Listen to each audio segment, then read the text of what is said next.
Is your Cane Corso suddenly just ignoring your commands or acting stubborn or testing your patience? If your pup is around 1 or 2 years old, I want to welcome you guys to the teenage phase, all right? There's nothing to be worried about. I know it can be a little overwhelming because you've invested so much time training your pup up to that point, and then you're just like, oh my God, what happened? They're not listening anymore. I don't know what to do, all right? I'm here to help you guys out and lead you through the process and inform you about what's exactly going on. So welcome to the channel, guys. It's Trey and Duke here, and we got your back. Let's get into it. Before we get into it, guys, I'd like to give a shout out to one of our subscribers, Lorna Lee. She posed this question to us in the comment a little while ago, and she asked, can we make a video about it? So here we are making a video because I know she's not the only one who's going through this or has this question. So like I said, we're here to help. So let's get into it. All right, guys. So what exactly is the teenage phase? All right. The teenage phase typically occurs between 12 and 24 months. And during that time, you will see some changes in that pup that you love so much and that you raised to this point. All right. There are a lot of hormonal changes going on during that time. You may experience some boundary testing, some independence that's being displayed. All right. Which is completely normal, guys. So don't bug out. Don't freak out. All right. It's just some things to be on the lookout for. I do want to take a moment to go over some of the common behaviors that you could expect to see or experience during this time. One of those which would be selective listening, okay? You may be accustomed to your Corso, behaving in a certain manner or responding to you when you give a command, and that very well may change during this period. You may start to notice that, hey, it used to be like this, but he's not, responding in that manner anymore. Or I may find myself having to repeat a command or something like that. All right, that's normal and to be expected, and you shouldn't, freak out over that as well, right? We'll get into some things later on to help you guys deal with that situation, okay? Another thing to be expected is maybe they may push their limits or, push boundaries and test you and your leadership, all right? These can be very stubborn dogs, so I want you guys to just be aware of that, right? As they start to mature and step into themselves, right? They're going to try to, show that they're the big dog, but that's where you come in and you remind them that, hey, you're in charge, you're the leader here, and things are going to be done on your accord, all right?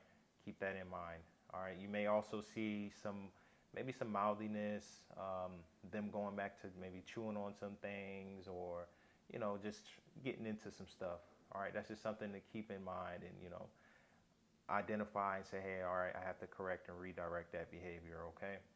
You also may see some sudden reactivity that you may not have seen in them before, right? They weren't reactive to this sound or the sight of this squirrel or another dog or whatever the case may be, or it could be a person, right? And then they're now responding in a manner in which that you weren't used to them reacting that way. All right, this is something to keep in mind that you might also see. Another thing would be, possessive or, pushy behavior. That's something else to look out for or expect to see during this period of time. All right, now let's get into what you should do about these behaviors. Look who decided to join the party here. We got Duke showing up. He was sleeping earlier. I didn't really want to disturb him and drag him in here, but he came to get some love. And I know you guys love to see the big fella. Let's see if we can get him there. All right, good boy. All right, guys, now that we've gone over behaviors to expect, all right, I know you guys have that blaring question of what do I do, all right? And we'll get into that now. So the main thing I want you guys to understand during this time is consistency is king here, all right? You have to be consistent with your training and reestablishing rules and just not giving up on the process. I know you guys, if you're anything like me, you put in a lot of work up to this point with your Corso training, maybe, socializing them out in public, doing all these drills just for them to regress a little bit and for you to get frustrated because they're reacting to something in a way they didn't, react in the past. All right. Like I mentioned before, that's completely normal. And the best thing you can do during this time is be consistent, reestablish boundaries, right? Make sure you're continuing to do obedience training. And if you need or you feel like you need some assistance, it's okay to bring in a trainer that has experience with some Corsos and help guide you through this process to help fill in the gaps that you may be lacking in during this time. All right, it's completely okay, but consistency, consistency, consistency. All right. All right, guys. The next thing I want you to do is short, focused training drills. Okay, this is something I do with Duke all the time. All right, even now at his big age of 4. Right, I always love doing short, focused drills, whether it's during feeding times or if I'm just walking past him in the hallway or something. I like to give him a little bit just attention. Give him a quick sit, a down, give me paw, or good boy, give him a break and let him know he's doing the right thing, and kind of keep it moving. I look for opportunities throughout the day to do stuff like that, just to keep him focused, just for him to understand that, hey, I'm still in charge. He's listening to me. I have like a temperature check on him to make sure that he's still responding to commands and keep him motivated. Right? They're eager to please. They want to please you. They want to listen to you. So they're always usually looking to you for direction and leadership. So, give them that. Reassurance during this period of time helps them out a lot, and it goes a long way, guys. So, don't be discouraged. Don't stop training and all this other stuff. Look for ways to get in those short training sessions, and I promise they will pay dividends as they continue to age and mature. All right, guys, next thing I want to key in on here is mental stimulation, all right? Just like when they were a small pup and you wanted to, get the wheels turning and kind of wear them out up top, continue to do that even though they're now big and probably, over 100 pounds, right? You still want to get them focused on something, and that way you can continue to develop them and wear them out from a mental perspective. Going on structured walks, right? If you've been working on obedience and you taught them that heel command, making sure they're focused in the right position in the heel command, right? And they're following you in your direction on whatever you're doing during that walk. All right. As I mentioned before, short training sessions that can be done during a walk too. You get to a certain landmark and you can say, all right, sit, place, jump up on this bench or whatever you want to be, or whatever you have there. Put them in a down and let them observe something, whether it's people or whatever it may be in the area, right? Just get them focused on something and then used to listening to you in those moments as well. All right. Mental stimulation is going to be something that is always going to be key, during your Corso's development. All right. So just keep that in mind. It's not about just always getting them out there and then wearing them down physically, right? Exercise and all that good stuff.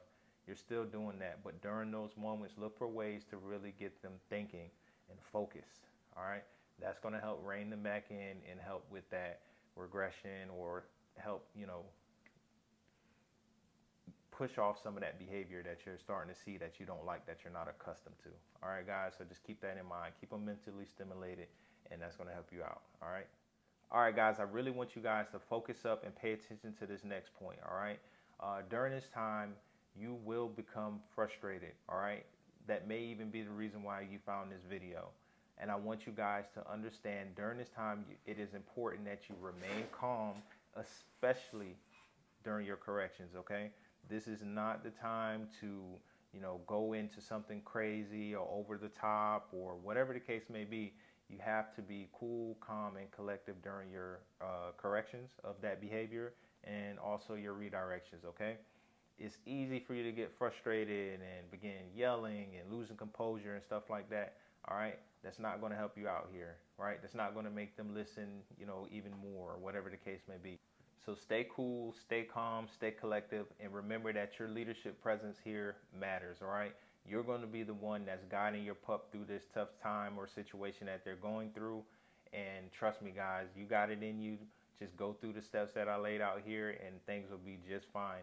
And once you get over the hump, you'll have your Corso that you trained, that's obedient, that listens to you, that's just a pleasure for you to, be around. And, you'll have, their lifetime to spend with them and enjoy it. All right, guys? It may be tough right now, but you will get through it. All right? So I know you may be wondering, did I go through any of this stuff with Duke? And I'm here to tell you, yes, I did. I experienced a lot of changes with Duke as he was getting older, especially from that 12-month mark up to the 24-month mark when he hit 2. Something I noticed when he was maybe around 1 or so, things or situations he would not be afraid in. He started to be, afraid. We'll go out on walks, and I walk him, along, a pretty busy street with cars and stuff like that. But I started noticing like, hey, he was starting to get afraid now, and I was just like, okay, where is this coming from, right? But during that time, I didn't freak out. I didn't, do anything. I would do certain stuff like, pull him off to the side of the road and just kind of just sit there and let him observe the cars and stuff like that go by. And then that way he could see like, oh, okay, everything's all right. And then we would get back to it. I didn't stop walking him along that route or anything like that. No, I remained consistent and continue to build a bond and do obedience drills and stuff like that with him out and about and then in the house. Something I will also note was like when he turned 2, I always tell people I'm like, it was like a switch flip, and Duke started taking his job a lot more serious, right? He became a lot more protective, especially around the house. So, if somebody was walking by or heard something by the window or something like that, he would posture up and bark, and he's like, really going into that protection guard dog mode.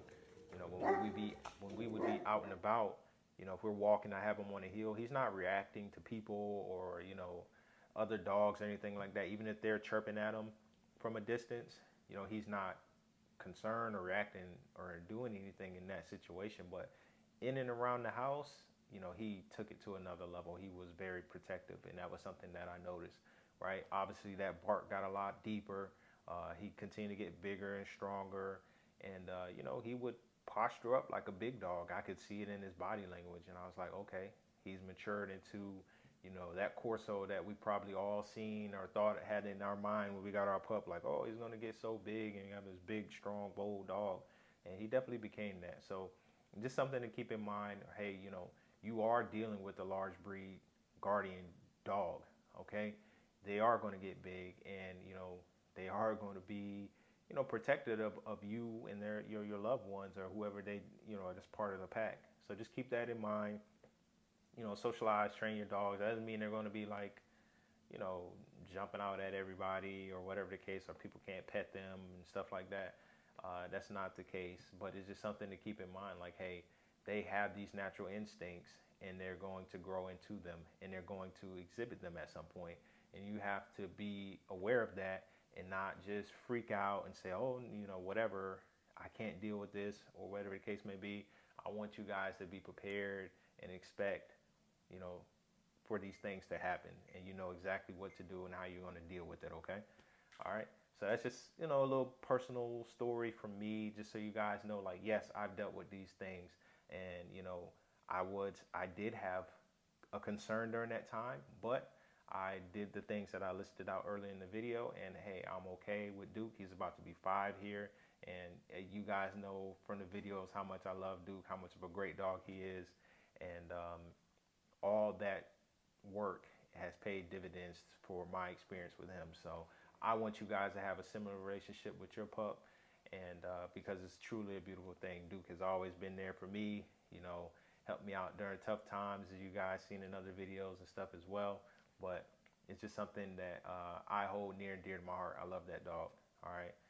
He's amazing. And I want you guys to have a special bond with your pup like that as well. So don't freak out. It's just the teenage years, guys. They're going to mature through it. They're going to get older. You're going to lead them and guide them through it, right? Because you got it in you, okay? All right, guys. So that brings us to the end of the video, guys. I hope you enjoyed this video. If you did, please hit the like button, guys. And subscribe to the channel if you're not already subscribed. Remember, when you hit that like button, it helps us out tremendously, because it helps push these videos out into the algorithm.